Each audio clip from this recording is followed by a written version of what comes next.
Sebanyak 70 atlet kontingen Spesial Olimpik Indonesia Sumsel resmi dilepas mengikuti Pronas ke-8 bertempat di Riau. Pelepasan ini dilakukan di halaman kantor Dispora Sumsel.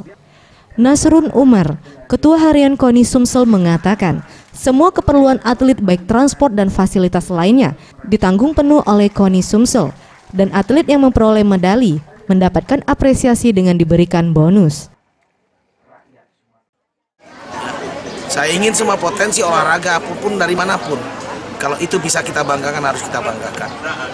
Apalagi ketika melihat mereka dengan penuh segala keterbatasan.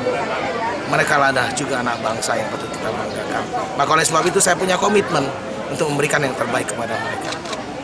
Dan kita harus perhatikan semua aspek yang melingkupi hidup.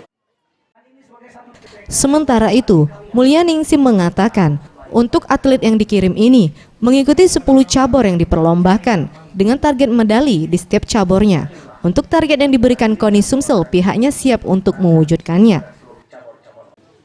Kalau semua saingan terberat semua, cuma saya yakin dan saya punya keyakinan. Kalau tanpa keyakinan kita tidak mungkin itu ya. Saya keyakinan dan saya terapkan pada atlet-atlet saya supaya yang penting kita bisa, yang penting kita maju dulu, mau semangat dulu.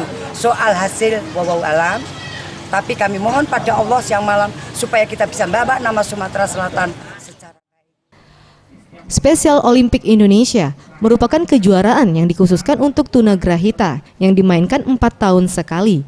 Di kejuaraan sebelumnya, Sumsel berada di posisi kedua dan di tahun ini menargetkan menjadi juara umum. Tim Liputan, Sriwijaya TV.